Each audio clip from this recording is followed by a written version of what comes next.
CA market band N में आपका स्वागत है दोस्तों। आज हम लोग एक शेयर्स के बारे में जानकारी प्राप्त करने जा रहे हैं, जिसका जो नाम है गो डिजिट जनरल इंश्योरेंस एलटीडी की बात किया जाएगा। शॉर्टकट में गो डिजिट के नाम से जाना जाता है। तो आज के डेज में करीब करीब कहता है कि 12% के आसपास में तेजी देखने को मिली है। तो हमारे इस चैनल से बने रहे, क्योंकि आपका लास्ट में इसकी टारगेट प्राइस है स्टॉप लॉस की आपका बात किया जाएगा वन बाय वन करके। तो यहाँ पे कुछ इसकी हिस्ट्री के बारे में देखने का कोशिश करते हैं। तो आज के डेज में जैसे ही आपका मार्केट ओपन हुआ था, तो यह भी शेयर आपका कहता है 303 के आसपास में ओपन हुआ है। हाई की बात करते हैं तो 341 के आसपास से बनाया है। यदि लो की बात करते हैं तो 292 के आसपास से बनाया है। मार्केट कैप भी ठीक ठाक नज़र आती है 30,000 करोड़ के आसपास में, लेकिन कुछ यहाँ पे पी रेशियो कुछ ज़्यादा इंडिकेट करती है, जो 103 के अग्रसर हो रहा है। और यहाँ लाभांश की बात करते हैं तो लाभांश का डाटा प्रस्तुत नहीं किया गया है।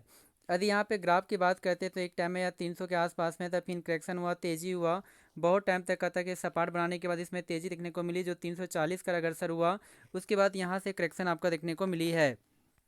यदि इसकी बाउनिक हाई बाउनिक लो की यदि बात करते हैं तो बाउनिक हाई जो बनाया है 407 के आसपास में बनाया है।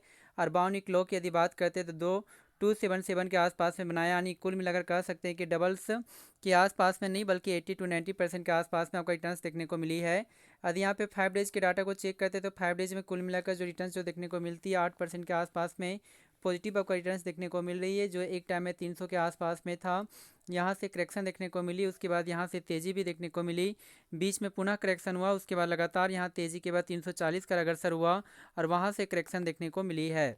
यदि एक मंथ के डाटा को चेक करते तो एक मंथ में कुल मिलाकर जो रिटर्न्स जो देखने को मिलती है वो 2% का नेगेटिव रिटर्न्स देखने को मिल रही है, जो एक टाइम में यह शेयर 320-50 के आसपास में था। यहाँ से करेक्शन के बाद यहाँ से तेज़ी देखने को मिली, उसके बाद पुनः करेक्शन हुआ और उसके बाद यहाँ से रिकवरी देखने को मिली है। यदि 6 मंथ की डाटा को चेक किया जाए तो 6 मंथ में जो आपको रिटर्न्स जो देखने को मिलती है वो 6% गिरावट देखने को मिलती है, जो एक टाइम में 350 के आसपास में था। यहाँ से करेक्शन हुआ, तेज़ी के बाद 400 के अग्रसर हुआ, फिर करेक्शन और तेज़ी के बाद 400 पुनः करेक्शन और यहाँ उसके बाद यहाँ पे नीचे करेक्शन देखने को मिली है। यदि एक साल के डाटा को चेक करते हैं तो एक साल में कुल मिलाकर जो रिटर्न्स जो देखने को मिलती है वो 5% के आसपास में इंडिकेशन यहाँ पे देखने को मिल रही है, जो एक टाइम में 300 के आसपास में था। उसके बाद तेज़ी के बाद 350 के लेवल को भी क्रॉस कर दिया, पुनः करेक्शन हुआ, उसके बाद कहता तेज़ी के बाद 400 के लेवल को भी छूने का कोशिश किया गया, फिर पुनः करेक्शन हुआ, फिर तेज़ी के बाद 400, उसके बाद लगातार यहाँ पर गिरावट देखने को मिली और लास्ट में यहाँ पर तेज़ी देखने को मिली है। यदि यहाँ पे 5 साल के डाटा को चेक करते हैं तो 5 साल का डाटा तो है ही नहीं है, बल्कि हाल फिलहाल में यह आईपीओ लॉन्च हुआ था को डिजिट, जिसमें जब से भी आपका आईपीओ लॉन्च हुआ, जिसमें आपका करीब करीब आपका जो देखने को मिलती है 24 में 2024 को जो 300 के आसपास में था, या बढ़कर 321 के आसपास में हुआ है। तो ज़्यादा आपका रिटर्न्स तो देने का दमखम तो नहीं रखी है, क्योंकि 24 में 2024 को हुआ था, बस इर्द गिर्द में यह शेयर कार्य कर रहा है। बीच बीच में यहाँ पे देखने को मिली थी तेज़ी, जैसे कि यह तेज़ी आपका बढ़कर 389 का अग्रसर हुआ था, जो सबसे हाईएस्ट प्राइस लेवल 407 के आसपास में भी बनाया है। उसके बाद पुनः आपका करेक्शन भी देखने को मिली, जो 25 अक्टूबर 2024 में ही 319 के आसपास में भी जाने का कोशिश किया गया। उसके बाद पुनः तेज़ी और उसके बाद करेक्शन देखने को मिली है।